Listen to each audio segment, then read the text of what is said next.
What's going on, everybody? King of Dragons 5000 here, coming at you with another figure review. Today we'll be having a look at the Hasbro Marvel Legends Moon Knight. And so here we have Moon Knight posed and out of the packaging. Before we have a look at the figure, let's actually run through his accessories.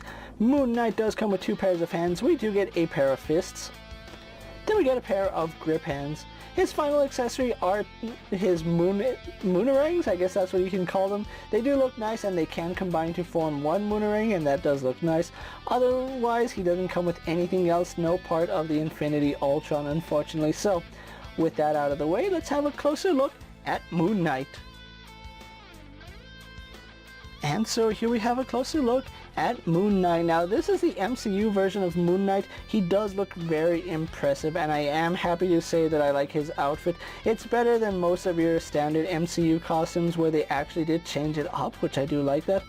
I really do like the way his hood is designed. You can see they did darken the inside of it just to make his face pop a little bit better, and I really do like the fact that his hood and his head are one piece, that you don't have to fight it, and when you move his head around it moves the hood with him, so I do like that. He does have a crescent moon right here, which that does look nice, and I really do like this detailing that they put on the hood. It's very nice, very impressive. As well as his face, they put a lot of effort into the head sculpt. It looks like he's mummified, and you can see the white part of his mask underneath that, whited out eyes, which have a little bit of a blue hint to them, so I do like that. It does differentiate the white from his face to the eyes, so those do stand out very nicely. Having a look at his costume, like I said, it's better than your standard MCU costume, but it still holds that traditional Moon Knight feel to it. You can see he has the crescent moon right here, as well as some added wraps connecting the moon into the costume. We have these gold pieces throughout his costume, which those look nice, and I really do like the fact that it looks like he's mummified. It brings a lot of that Egyptian flavor to his character. We do have some of his armor poking out through the wraps, which I really do like the fact that it's armored underneath these wraps rather than just spandex or the MCU fabric leather that they use. It's a really good take on the character, and really impressed by the detail that they put into the costume. On the back, just more of that wrap, which again, it's very nice. I do like it. His arms continue those wrappings very nicely, and we have some more crescent moons right here wrapped on his forearms. You can see some gauntlets underneath the wrapping right here, followed by some more gold armor, and it's the same on both sides. Really do like the wrapping on the fist. They did a really good job with that. Moving on to his cape before we have a look at the rest of the figure. Really do like the texturing on the cape. You can see all this really nice texture going throughout the character, and I do like the waves that they put in the cape. It actually looks like a flowing cape. A little bit hard. It's not the softest material, but at the same time there is some give to it, so I do like that. So it's a very nice cape. I really do like that. Then we have a look at the rest of the figure, where he does have a sash right here with another crescent moon there. It kind of looks like a full moon, but it's a crescent moon with a gold plate with it, so that's why it looks the way it does. We have a belt underneath the sash, which goes all the way around the figure. They actually did paint it, and the sash here is done very nicely. You can see that there is some tatters to it, so it's not brand new. It actually has some wear and tear to it. Really nice. Then we go on to his legs, where he is wearing some white pants with some armor plating, it appears. We have some hieroglyphs right here on his costume, which that's a really nice take. I really do like that. On his knees we continue the crescent moon motif, and then we go on to his boots, where he has somewhat of these leather pads right here on the back of his leg. Then on the front of the legs we have some more of that leather, or not really leather, but that mummified wrapping to it. Having a look at his feet, you can see that they did a really good job with his feet as well. They continue that pattern with the mummified wrap in the middle, and then we have that leather part on the outside. So overall, Moon Knight here has some really nice detail. I really don't have any complaints with his costume. They did a very good job designing this costume and making it feel different from all the other MCU costumes, which I'm really happy about. None of that.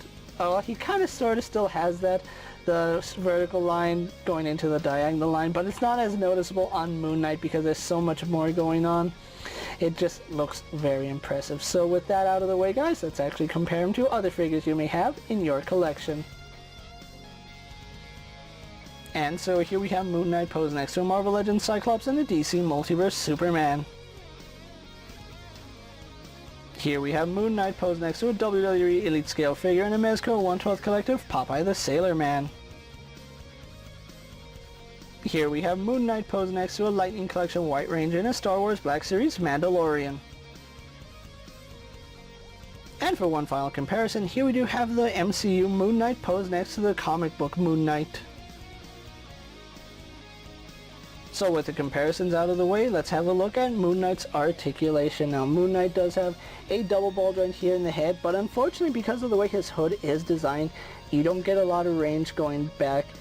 But you do get some pretty impressive range moving forward, so I do like that. As far as his head tilt goes, we do get some.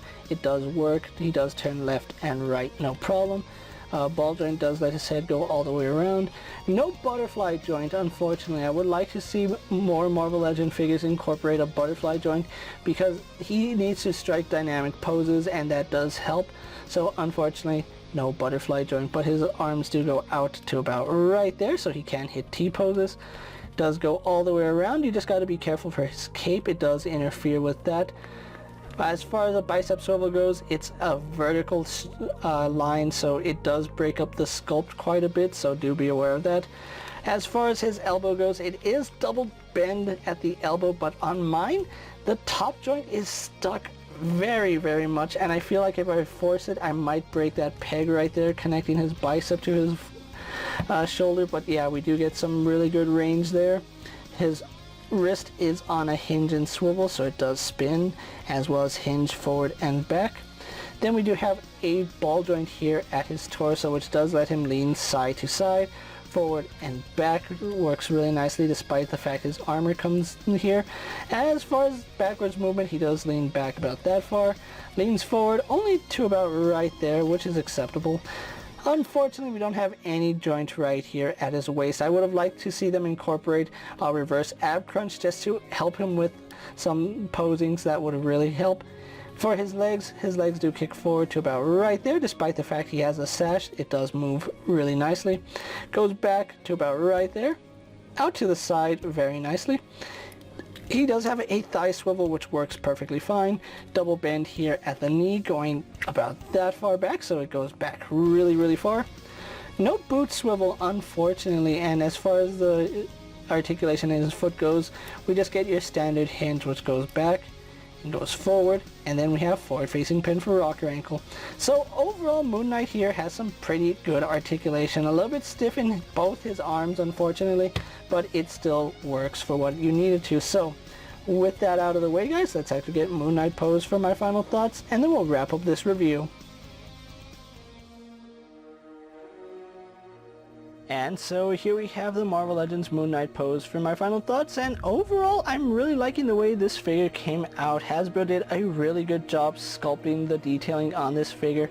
I really am liking this figure, probably more than I like the comic book version of Moon Knight, probably because of all the added detail, and this one does look like it really harkens back to its Egyptian roots with the mummified look. It looks really nice when you compare the two figures. Moon Knight here is exceptional in terms of detail, and I really do like it. For as little as we have here in terms of color, the detailing and sculpt works for this character. One thing I do like about it is that there is some color difference between his cape and his costume. The cape is more of a grayish white, while his costume is kind of like a cream white, and plus the gold accents really do lend themselves very well to this character. Overall, I'm really liking the way Moon Knight came out here, and I think he's one of the stronger Marvel Legend figures that we've had a look at in a really long time, and we've had a look at some really good ones recently, but Moon Knight here, there's just something about the overall look that really strikes me, and I really do appreciate what Hasbro did here. Now, luckily Moon Knight here does not come with a part of the Infinity Ultron series, so if you are looking to complete your Infinity Ultron, Thankfully, you don't need to get this Moon Knight for a piece. Moon Knight does not have a piece of the Infinity Ultron, but I would really recommend you pick up Moon Knight just because he's a really nice character. I really like the detailing and the paint work that is on him works for the character. Does he need more accessories? I think an alternate unmasked head would have looked nice, but overall this is still a really solid figure. So if you're able to find Moon Knight, definitely pick them up. I would really recommend you do so. I got mine off Amazon, where thankfully Amazon was able to get it to me for $20. There was a lower price that they found, and I got that price just for pre-ordering it. If you can pick up Moon Knight, I really do recommend you do so. I think he is worth the $22 that you are paying at retail for him, so if you can find him, definitely pick him up. With that being said, guys, I'm KingofDragons 5000. Don't forget to like this video, leave a comment, subscribe to my channel. Go ahead and check out all my other action figure reviews as well as all my other Marvel Legends videos. Hopefully you find them informative. As always, if there's a figure you would like to see me review, let me know down in the comments, and if it's in my collection, I'll gladly have a look at it. While you're at it, check out my Instagram account for new and exciting action figure photos, and as always, ring that bell to be notified anytime I upload a video. Until next time, guys, I'll see you later. Take care, everyone.